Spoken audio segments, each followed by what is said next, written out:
Hey everybody, what up? Happy Thursday. I just wanted to go live here for a few minutes because a lot has been on the mind in the past couple days especially. I think that in this country, especially, and all around the world, I'm sure of it, we've got to stop this rape culture that has been going on forever and ever and ever, and all the misogyny that goes on. And the war on women that does exist.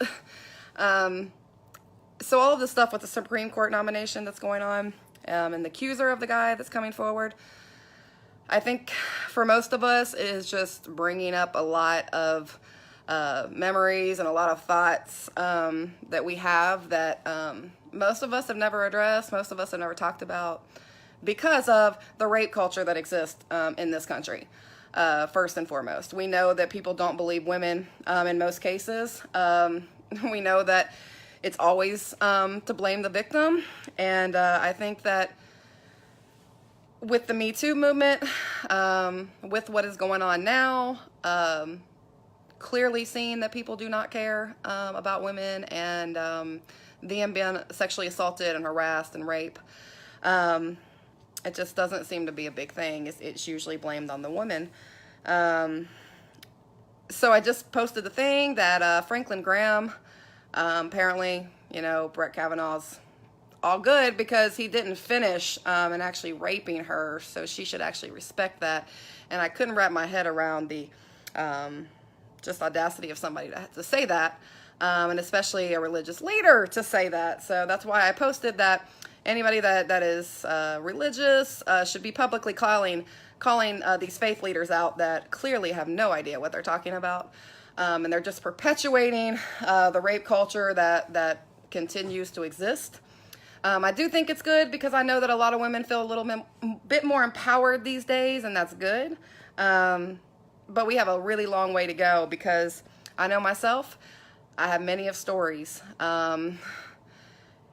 It's horrible to think about, our daughters are going to have horrible stories to talk about, and nobody listens to us, and most of the time nobody says anything, and nobody tells anybody because we know that it's probably not going to believe, that we are going to be shamed, we're going to be asked, well, what did you do to deserve that? And I don't know how we combat that, how we try to stop perpetuating this problem. I think we have to, teach our daughters, teach the girls in our lives that they have to speak up. They should tell somebody. We need to start pressing charges on people, especially that we know that sexually violates people. We need to talk to our boys, talk to the boys and the men in your life and tell them it's not okay. It's not okay. You don't harass women. You don't touch them. You don't push yourself on them. Even if you're in the middle of having a good time and she says no, that means no. It still means no. So I think we have to talk to these younger generations, especially about consent, especially about, what is okay. Because like I said, most women, your mother, your daughters, your sisters, they have stories about being sexually assaulted and you probably don't even know it. I've seen lots of women publicly talking about what has happened to them, and that takes a lot. It takes a lot of courage. Like for me, it happened 20 years ago. It's vivid in my mind. So for people to say, oh, well, that was 30, 40 years ago, it never goes away from you. Even if you never tell a single soul, it never goes away from you that happened to you, that you were violated, that it made you feel like you were less, and that you somehow deserve that for some reason, no matter what it is, whether you think that you shouldn't put yourself in those situations, you shouldn't have been wearing what you had, you should have been, stronger to fight people off, and none of that is the case, y'all. None of that is the case.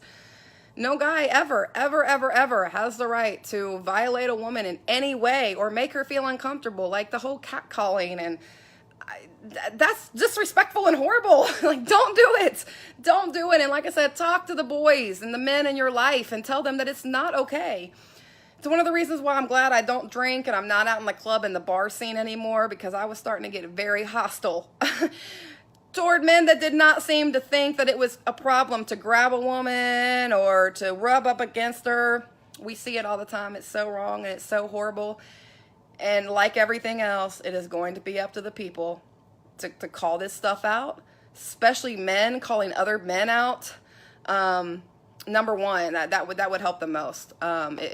If men called other men out and talked to the boys in their life to tell them what is right and what is wrong, and how you have no right to put your hands on or harass or, like I said, cat calls, all that, not okay. Not okay. So we got to keep the conversation going. I thought the Me Too movement was great. We see how many people were exposed. We see how many people stepped down. And that's what we need to happen. It needs to keep happening. It needs to keep happening. So all this stuff with the Kavanaugh thing with the Supreme Court is just, just kind of culminating all of that together. And we see all of these Republicans. We see what they're saying. We see that they don't get it. We see that they think this is okay. It's not okay, y'all. So I'm going to say it.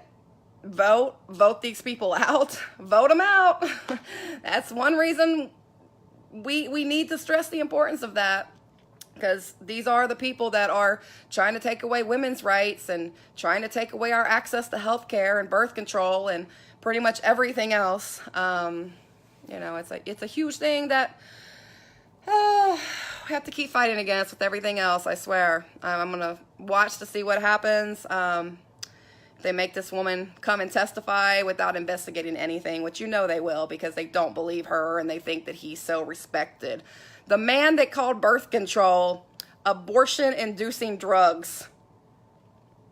I don't put nothing past this guy. You don't need to be on Supreme Court, or really any court, but especially the Supreme Court, that is going to devastate so much. So have to keep fighting every day, another issue, another thing, and it's all worth it. So keep talking to people.